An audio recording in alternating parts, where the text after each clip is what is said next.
Okay, so let's say you're very new to blogging and you're not really sure what keywords to look for. You're thinking, I'm not sure what to write about. Obviously, the first thing to write about is things that you're interested in. Obviously, you've got a niche, whether that's pets, whether that's lifestyle, whether that's recipes. You've got your niche, but you might be thinking, I just don't know what to start searching for. The answer to that is to have a look at the competitive analysis section. And what you want to do is want to go to the Explorer section. And what we're going to do is we're going to put in something in your niche. So I'm going to do a recipe one, and it's called recipethis.com. Obviously, anything in your niche. Maybe there's a site that you read and you think, yeah, they might have some good ideas. What keywords are they showing up for that are low competition that I could write a good post for? So you want to make sure that here that entire domain is selected, and then you click on search.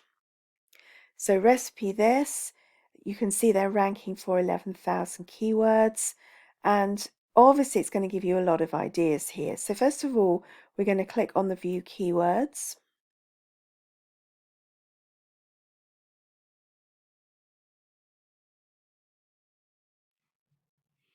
Does take a second or two because obviously it's crawling through a lot there, this site particularly. Some sites you'll go to, they won't have anywhere near that amount. And then I do something very similar to what I did before. I click on the score and it takes me to the lowest score. If it's showing red here, just click it again and it will show you the lowest ones. And this starts to give you some ideas. Now you can see where they're ranking. So this one, duck breast air fry recipe, position 12, volume 140, but very low competition. Things like, as you go down, still the green ones, they're going to be fine. Microwave Swede. Now, you could answer the question, can you microwave Swede? Or microwave Swede recipes or something like that. I'm not big on recipes, so I probably haven't got the best ideas. But you can see a lot of these are questions, but some of them are recipes as well. So it will depend what you do on your site. But that gives you lots of ideas. So you could immediately come here, have a scroll through, and there's going to be lots in the lower ones, the green ones. Frozen pie, air fryer, how to cook. It looks like this site's got a lot on air frying. Uh, can you do stir fry in air fryer? That's another good question. But also have a look through and see if there's recipes. If there's other recipe sites, BBC Good Food, I think is another one. Obviously, you're going to know your niche. But even if you're not in the recipe niche, whatever niche you're in, you can find some good keywords that then you can take. So I use this sometimes when I'm struggling. I think, oh, I don't know what to put into the keyword research.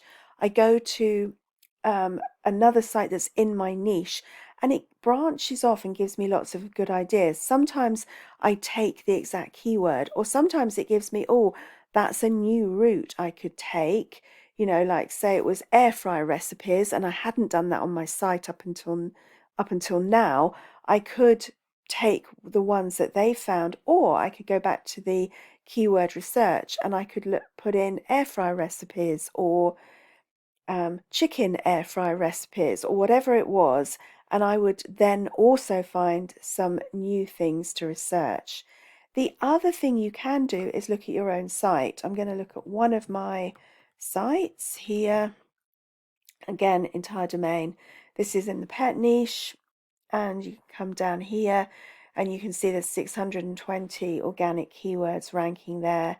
View the keywords. Obviously, I'm not going to try and outrank myself here, but if as you're going along you're thinking, I wonder if my site actually is ranking for any keywords, if you're very new, you've only just started, leave this a while because you're not going to show up for something straight away. You'd need to go on, but then this helps me to see, oh look, I'm actually on the first page of Google in position number 1 for Rottweiler pros and cons. So it just shows you what you're ranking for, and also If you're ranking well, you could write another site, maybe another blog post. Instead of pros and cons, you could do Rottweiler training tips or something like that, because you're already ranking well for that keyword related to, in this case, Rottweilers, could be anything.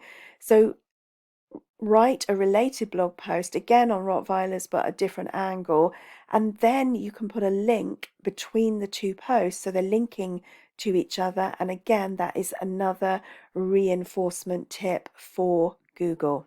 So any questions on this, let me know below and I'll come back in a minute with the final video.